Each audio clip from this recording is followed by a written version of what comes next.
The Roman aristocrat and historian Tacitus, writing in the book that would eventually become known as the Histories, said that, welcome as the death of Nero had been in the first bout of joy, yet it had not only roused various emotions in Rome among the senators, the people, or the soldiery of the capital, it had also excited all the legions and their generals, for now had been divulged the secret of the empire, that emperors could be made elsewhere than Rome. One of the easiest ways of getting a grasp of Roman history is to compose a chronology of Roman emperors, so that political history forms the spine upon which social, intellectual, religious, and cultural history is then joined. There were dozens of emperors or would-be emperors, but how was such an office determined to be legitimate? There were three interconnected ways in which somebody might become the emperor of the Roman Empire, and doing so required obtaining all three means of legitimation: the Senate, the army, and the people themselves. The civil wars which brought Augustus, Vespasian, and Septimius Severus to the throne involved multiple factions and power blocks, and more often than not, emperors became emperors through achieving victory on the battlefield, while facing off against rivals for the office and their opposing armies comprised of fellow Romans. Tacitus' secret of empire, then, was that emperors could be made and unmade by the army. The political violence and the civil wars of the late Republic produced a system whereby commanders of Roman legions were often wealthy Romans. Julius Caesar would certainly be an example of this, and oftentimes, ties of financial dependence and personal loyalty developed between soldiers and their commanders. When Augustus came to power in the wars after Caesar's assassination, he broke, or at least attempted to break, that connection. Prior to Augustus, there was a perceived idea that the Roman Republic, and thus the army that served it, stood as a representative of the Roman citizen body. Therefore, it was possible to conceive of a system in which the military, representing the citizen body, enacted the will of the citizens by catapulting people like Caesar to power. Augustus's military reforms were very clear about this perceived relationship.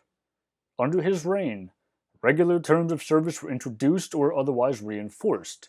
Taxes were levied to pay for the salaries of soldiers, and a military treasury was established to pay for the pensions of honorably discharged troops. In other words, joining the military was now a career in the formal sense, and there was a division between civilians and the military, and the use of force became monopolized by the state. But, as various rebellions, the Year of the Four Emperors and the Year of the Five Emperors do demonstrate, it was possible for an army to raise somebody up who they felt should be emperor. The backing of the military was thus a requirement, especially the hailing of the potential candidate as imperator. But there were two other systems in place that prevented the backing of the military from just enabling somebody to become the emperor of Rome, because it was in absolutely nobody's personal interest outside of the military's in allowing the military to have that ability.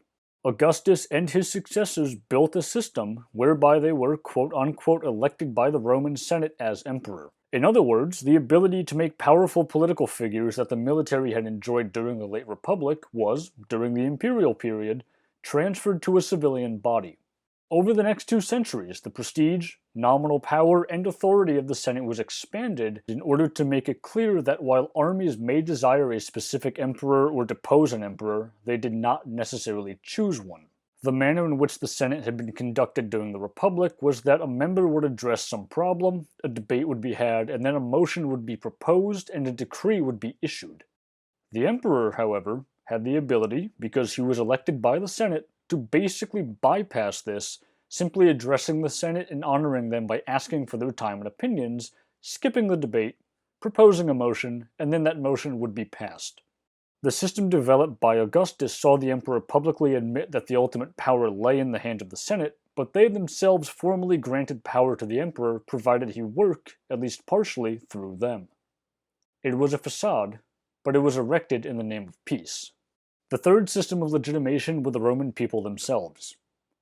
An emperor claiming any sort of legitimacy needed to be seen as the protector of the Roman world, and he had to be seen as doing a good job.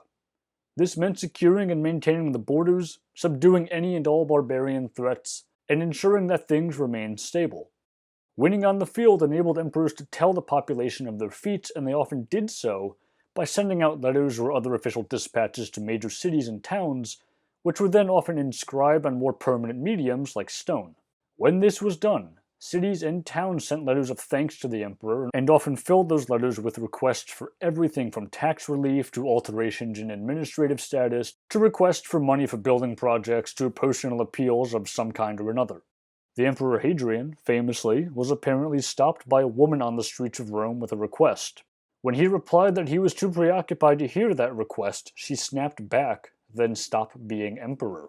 In response, he stopped and listened to what the woman had to say. This was the system as it generally existed up until the crisis of the 3rd century, when the Roman Empire broke apart and very nearly fell.